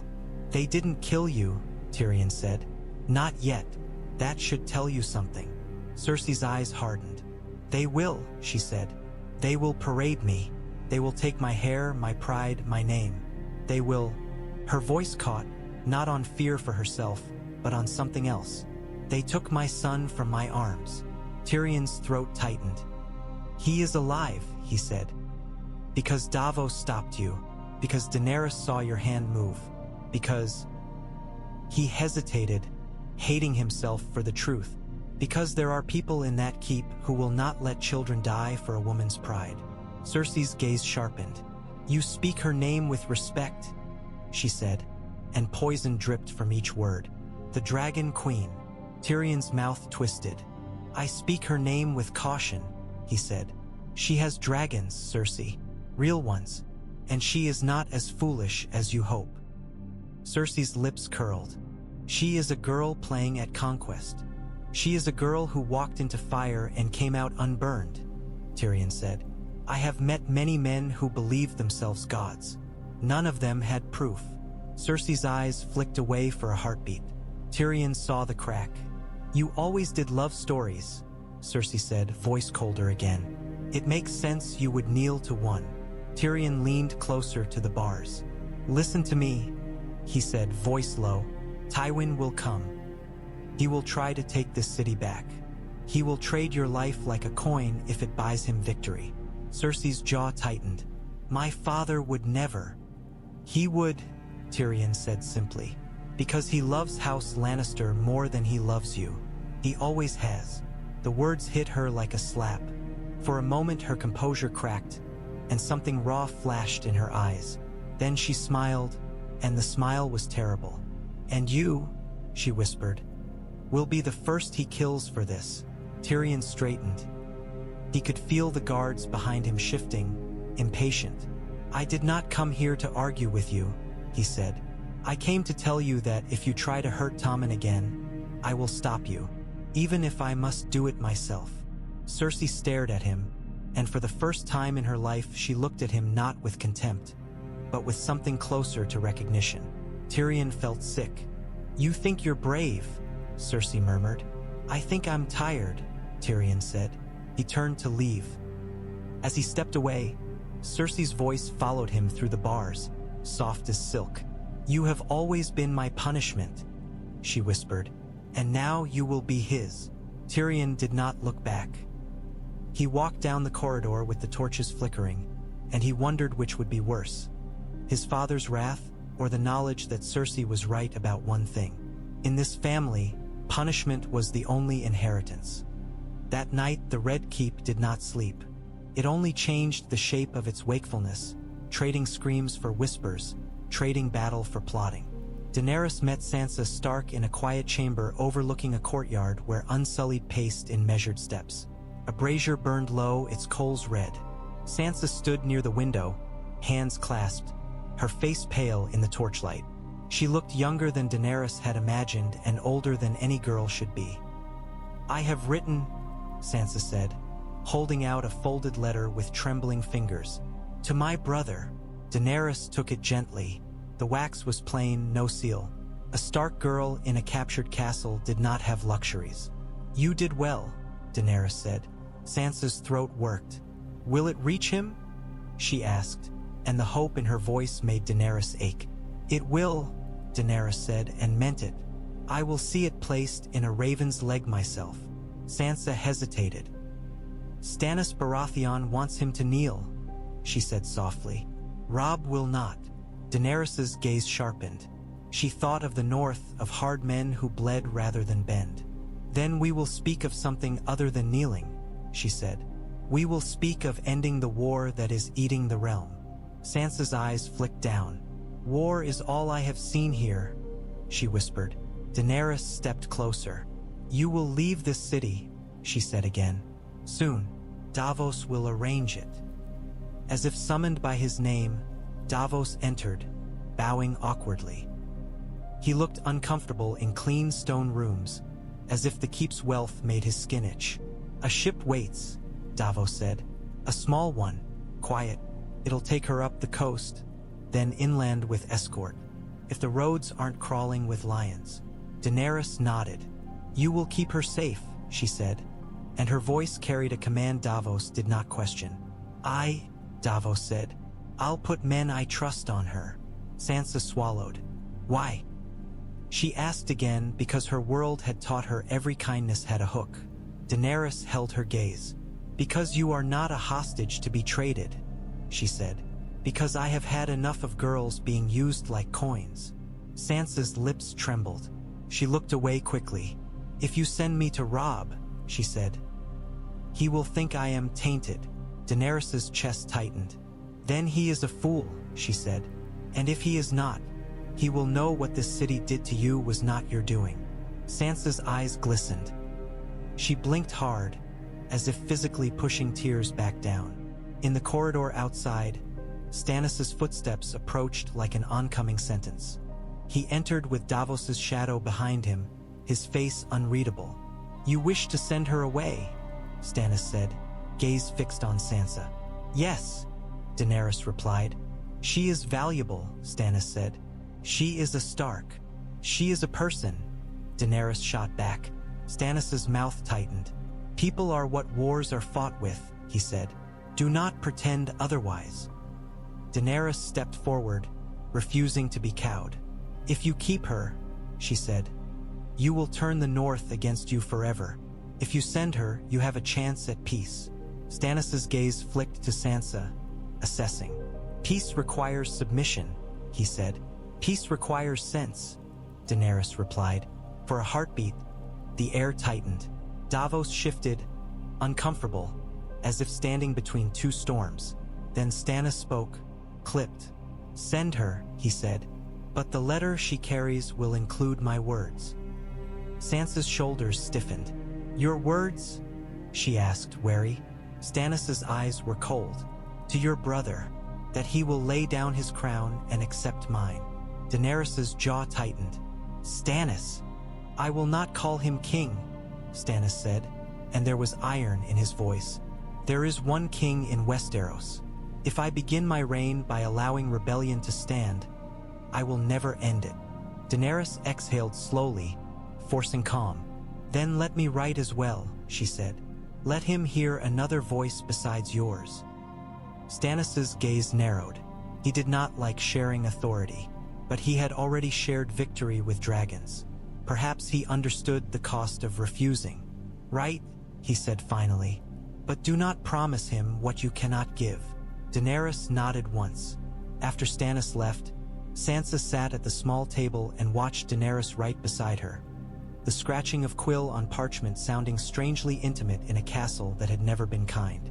When Daenerys finished, she sealed the letter with plain wax. "No dragon, no stag." Only a circle pressed by her thumb, simple as truth. Sansa looked at it. "What did you say?" she whispered. Daenerys met her eyes. "That winter is coming for all of us," she said, "and that if we keep killing each other, there will be no one left to fight it." Sansa's breath hitched. She stared at the seal as if it were a fragile thing that might break. In the courtyard below, unsullied footsteps continued their steady rhythm, and somewhere far above, a dragon shifted on stone, wings rustling like the turning of a page. The war council formed in a hall that had once been used for feasts, where banners now hung torn and smoke-stained. The long table was scarred by knives and spilled wine from better days. Tonight it held maps, ink, and the hard shapes of new power. Stannis sat at the table's head as if the wood itself owed him obedience. Daenerys sat to his right, her posture straight, her expression controlled. Davos stood behind Stannis like a shadow that spoke when needed. Tyrion sat under guard at the far end, his hands free but his freedom only theoretical. Barristan Selmy stood near Daenerys, white hair and stern eyes making him look like a blade that had decided to grow old without dulling. Grey Worm and two unsullied captains stood in silent attendance. Stannis's knights, Ser Justin Massey among them, watched the foreign soldiers with thinly veiled distrust. Tyrion cleared his throat. "Tywin will not stay stunned for long," he said. "He will retreat to gather, then return with siege engines. He will hire every sellsword he can find. He will try to turn the Tyrells back to him with marriage and gold." Stannis's gaze was hard. "He has no king now." Tyrion's smile was thin. "He will make one," he said, "or claim he is the king behind the king. That has always been his favorite role." Daenerys leaned forward, finger tracing the roads on the map. "If he comes with siege engines," she said, "my dragons will burn them." Stannis's mouth tightened. "And if he brings scorpions?" Tyrion's eyes flicked up. "He will," he said simply, "and you should assume he already has men carving them." Barristan's voice cut in, calm and firm. Dragons can be killed, he said, and the bluntness of it made the room still. The Targaryens learned that in Dorne. Daenerys' jaw tightened. She knew it. Knowing it did not make it easier. Stannis tapped a gauntlet finger on the table. Then we do not give him time, he said. We march west. We break his host before he can build. Daenerys looked at him. And leave the city? She asked. Stannis' eyes were cold. The city will hold. It will riot, Tyrion said softly, and for once there was no humor in him. It will turn on itself the moment your soldiers are out of sight, unless you leave enough discipline behind to hold a starving beast in chains. Stannis' gaze sharpened. You speak as if you know. I do, Tyrion said. This city is a pile of tinder. You can't march away and expect it not to catch. Davos shifted, finally speaking. We've got men, he said, but we've got wounds too. Half the lads are limping. The fleet's burned to splinters. If we chase Tywin now, we chase him bleeding. Stannis' jaw worked. Every day we wait strengthens him, he said. Daenerys' voice softened, but the steel remained. Every day we wait feeds the people, she said, and makes them less likely to open a gate for him. Stannis stared at her. The room held its breath. Men watching the Iron King and the Dragon Queen test each other's boundaries. At last, Stannis spoke. We hold, he said, as if the word cost him flesh. For now, we fortify, we send ravens, we secure the roads. Tyrion exhaled, relief flickering. Good, he murmured. Now the Tyrells. Stannis' eyes flashed. I will not beg the reach. Daenerys lifted her chin. Then I will speak to them, she said. They will listen to dragons whether they like it or not. Stannis' mouth tightened. Do not promise them the throne. I promise them peace, Daenerys replied. Barristan's gaze flicked to Stannis. Peace requires alliances, he said quietly, and the old knight's calm carried weight. Even Aegon knew that. Stannis did not like being compared to Aegon. Daenerys saw it in the way his fingers tightened. He pushed the map away slightly. We will also send to the north, he said abruptly, as if changing the subject could cut the tension. Robb Stark. Balon Greyjoy, every lord who calls himself king. Daenerys' eyes narrowed. You will offer them surrender, she said. Stannis' gaze was unblinking. I will offer them lawful mercy, he corrected. Tyrion's mouth twitched. Mercy, he echoed, and there was something like genuine surprise there. That's a new word in this room. Stannis ignored him. Davos, he said, you will see to the ravens. Davos nodded. Aye. Daenerys watched the table.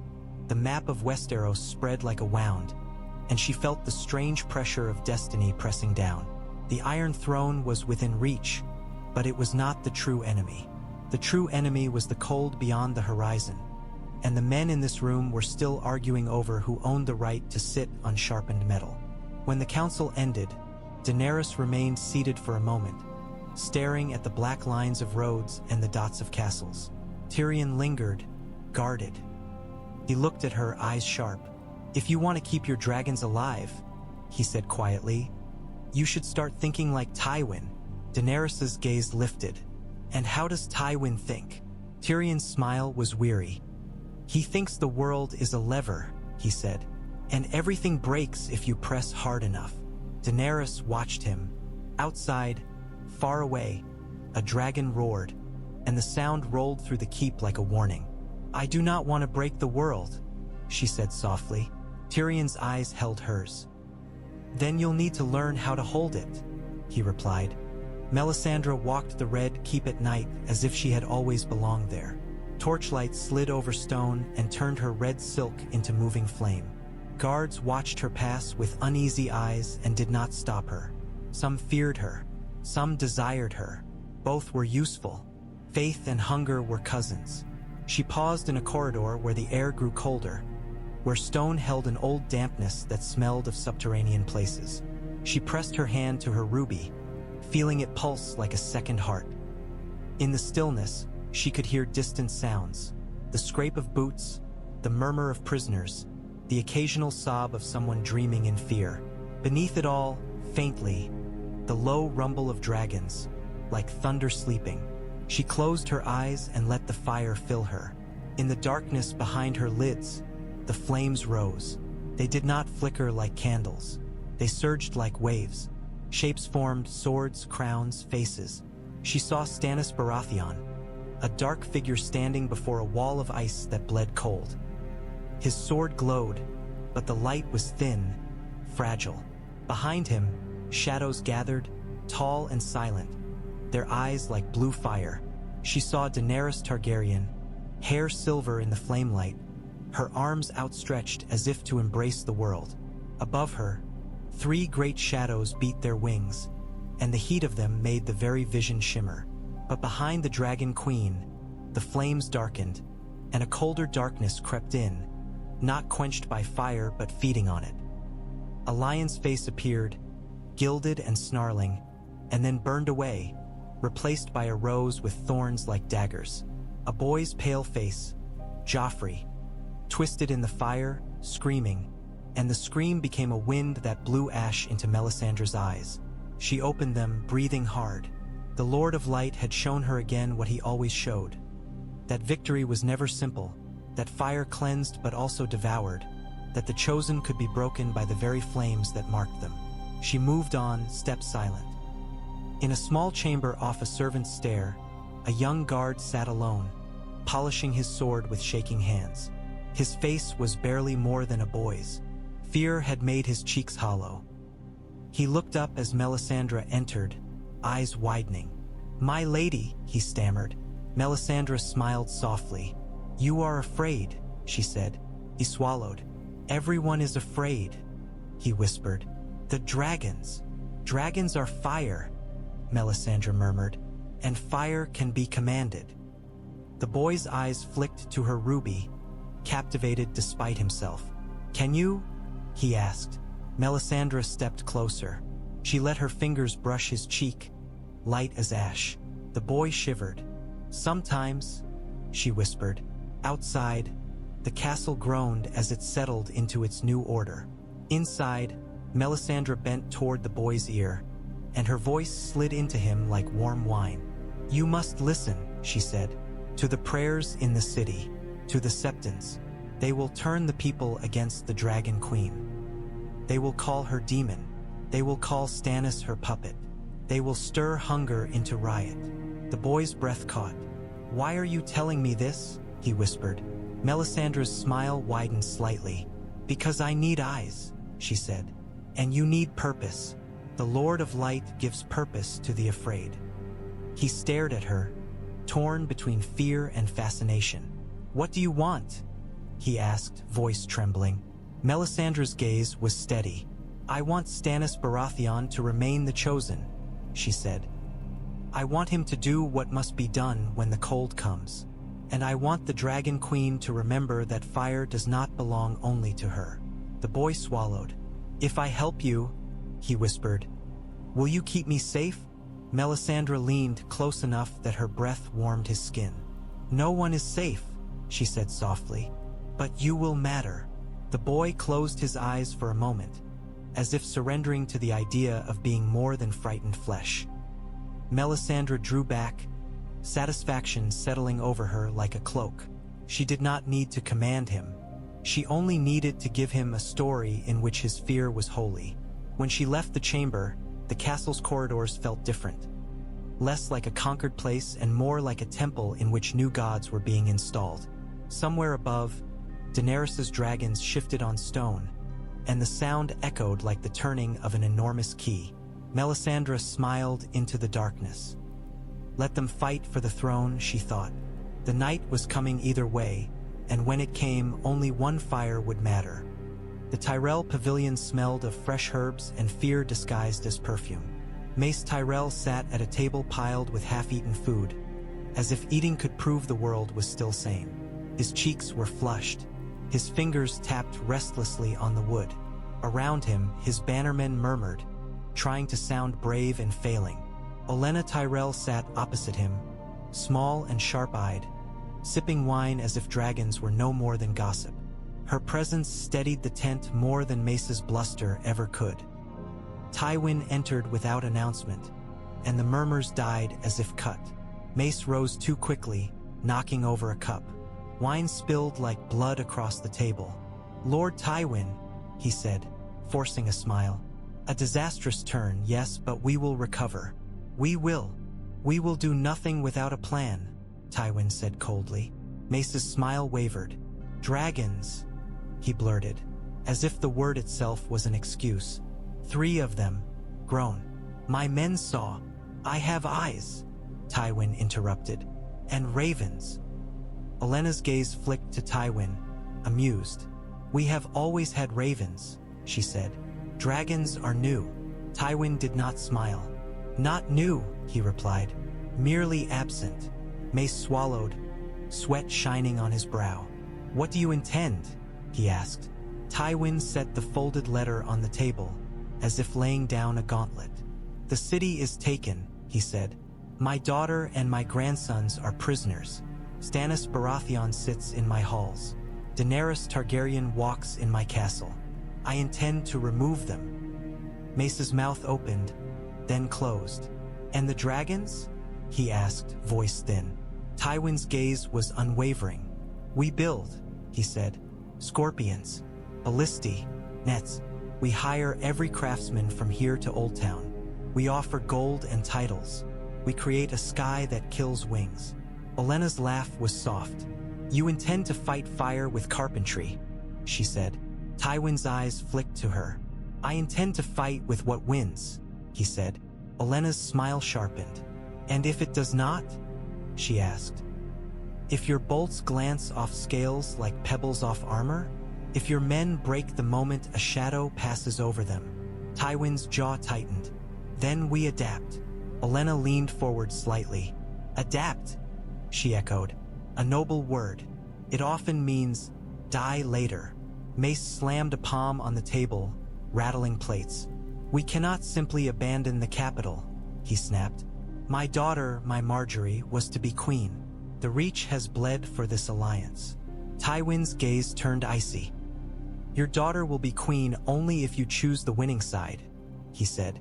"Do not confuse dreams with strategy." Mace's face reddened. "Winning side," he sputtered. "We have the largest host in the realm." Olenna's eyes glinted. "And the largest host does not matter when the sky itself burns it," she said quietly.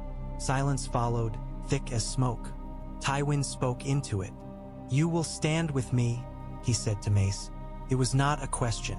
Olenna sipped her wine. "We stand where it benefits us," she said calmly. "That is what houses do." Tywin's gaze sharpened. "You will not betray me," he said. Olenna's smile was thin. "Betrayal is such an ugly word," she replied. "We prefer survival." Mace looked between them, panic rising in his eyes. "Mother!" Olenna waved him silent. Her gaze stayed on Tywin. "Tell me," she said, "what do you offer the Reach now? The city is lost. Your grandson is in chains. Your daughter is a hostage. Your gold is still impressive, but dragons are more impressive." Tywin's expression did not change. "I offer vengeance," he said. "I offer the restoration of the old order. I offer you what you came for, influence." Olenna's eyes narrowed. "Influence over whom?" she asked. "Stannis Baratheon? He does not bend for roses. Daenerys Targaryen? She will burn thorns and call it justice." Tywin's voice was cold. "Then we do not negotiate," he said. "We break them." Olenna set down her cup. "And if you cannot?" she asked softly. Tywin's gaze held hers, and for a heartbeat, the tent felt like a battlefield of its own. 2 old predators measuring each other. Mace swallowed. "We must," he began. Tywin cut him off. "You will send your wagons south," he said. "You will secure your supply lines. You will begin construction, and you will keep your lords in line. If I hear whispers of Reachmen bending knee to a dragon queen, I will treat it as treason." Olenna's smile returned, faint and unreadable. "Treason," she murmured. "Another ugly word." Tywin turned to leave. As he did, Olenna spoke behind him, voice like a needle. "Be careful, Lord Tywin," she said. "You have always believed gold buys the world. But fire does not take coin. It takes flesh." Tywin did not turn back. He stepped out into the camp, cloak snapping in the wind, and the sky above looked too wide, too empty. He could not see the dragons. That, he realized, was the worst part. You could not fight what you could not predict. And dragons were nothing if not unpredictable. The first clash came on the third day, when the city had begun to breathe again and hope had become dangerous. Tywin's riders struck at dawn, swift and cruel, cutting down a convoy bringing grain from the outskirts. They came like wolves, red cloaks snapping, lances lowered. Stannis' men met them outside the city gates, shields raised, steel ringing. The fight was small compared to Blackwater, but it carried a different weight. It was proof the war had not ended. It had only shifted. Daenerys watched from the walls, wind tugging at her hair, and felt the old hunger to end it in one sweep of flame.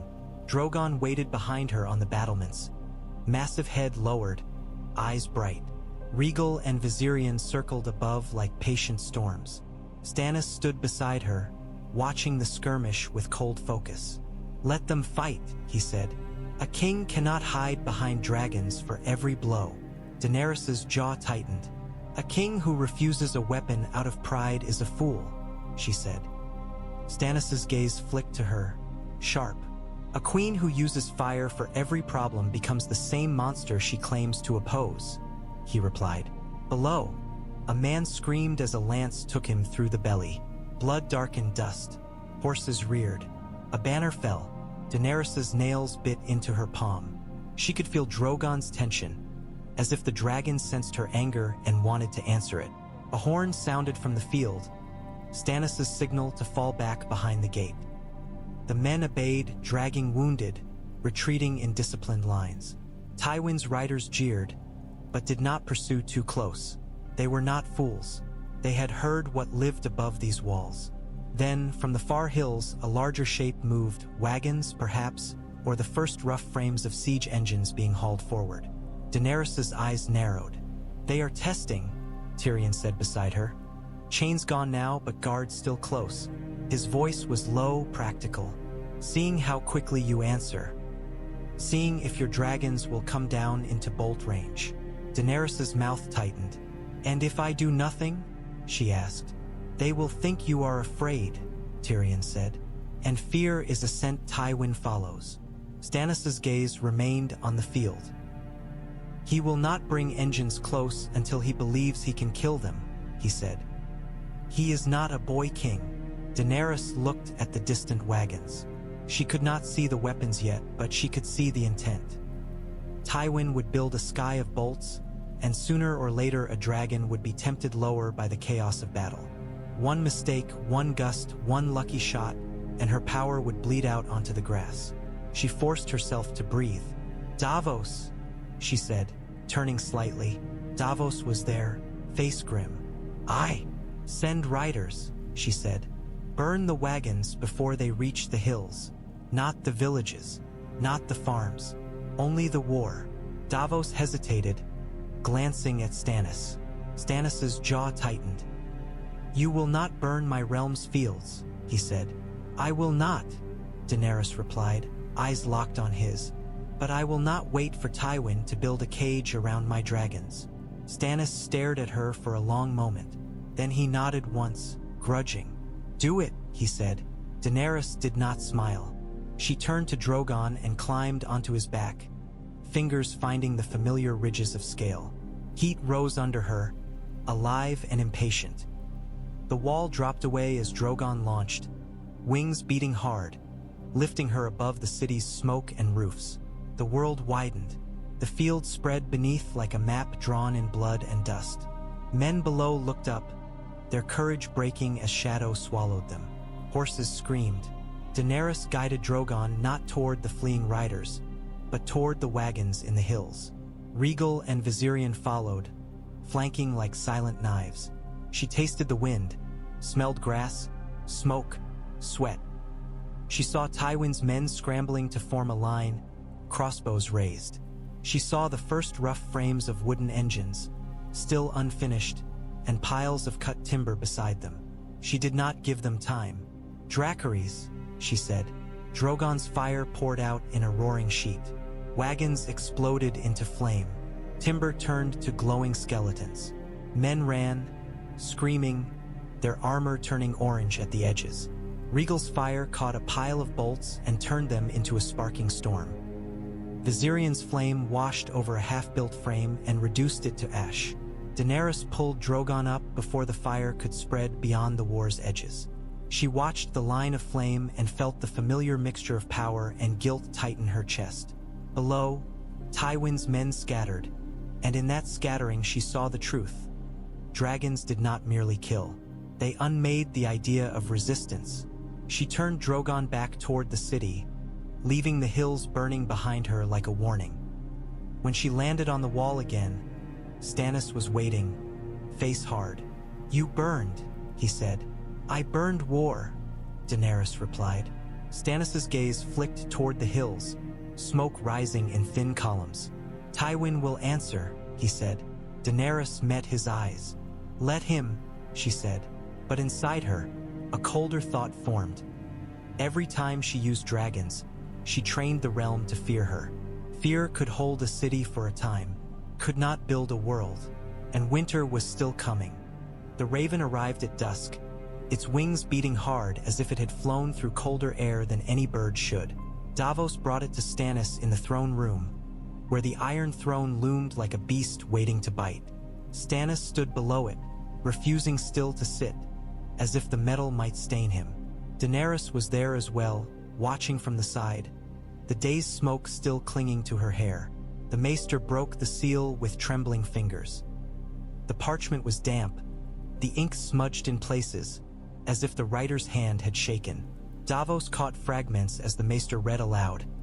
"Castle Black, the Night's Watch, dead men in the woods, a cold that moved with purpose." Stannis's face went very still. "The Lord Commander requests aid," the maester finished, voice thin. He says the dead are rising." A murmur swept the room, lords scoffing, knights shifting uneasily. Some laughed, brittle and afraid. Daenerys did not laugh. She felt cold spread across her skin, despite the torches. The words landed in her bones like a memory she had never lived. "The dead do not rise," a knight said, too quickly. "They do," Melisandre murmured from the shadows, and her ruby glowed faintly. Her voice was soft, triumphant. "The night comes. I have seen it." Stannis's gaze snapped to her. "Enough," he said, harsh. "Do not crow as if doom is your pet." Melisandre smiled, unbothered. Daenerys stepped forward. "Where is this letter from?" she asked. "The wall," Davos said. His voice had changed, losing some of its rough humor. "From Castle Black." Daenerys stoje hasht spoon. The wall was a legend to southern lords, a place of snow and criminals. But she had crossed the Red Waste, had seen men die under a sun that did not care. She knew the world held horrors beyond stories. "Show me," she said. The maester hesitated, then offered the parchment. Daenerys took it and read the smudged lines herself. The words were blunt, desperate, a man begging for help from kings who preferred to fight each other. Daenerys looked up. "If this is true," she said quietly, "then all of this," she gestured to the throne, the banners, the chains, "means nothing." Stannis's eyes were fixed on the letter as if it were a blade pointed at his throat. For a long moment he did not speak. Then he did, and his voice carried a weight that made the room still. "It is true," he said. A knight scoffed. "Your Grace." Stannis cut him off with a glare. "I have listened to Melisandre's flames," he said. "I have felt the cold beneath the world. You may call it superstition. I call it warning." Daenerys's gaze sharpened. "You believed this before," she said, realizing it. Stannis's jaw tightened. "I believed there was a war beyond thrones," he said. "I did not know its name." "Tyrion," standing under guard near the side, spoke quietly. "The realm will not follow you north," he said. "Not while Tywin breathes in the west and the Tyrells count their grain. They will call it madness." Stannis's gaze flicked to him. "Then I will compel them," he said. Daenerys's voice softened, but her words were firm. "You cannot compel men to fight what they do not fear," she said. "Not without showing them." Stannis's eyes narrowed. "And you would show them with dragons?" Daenerys held his gaze. "With truth," she said.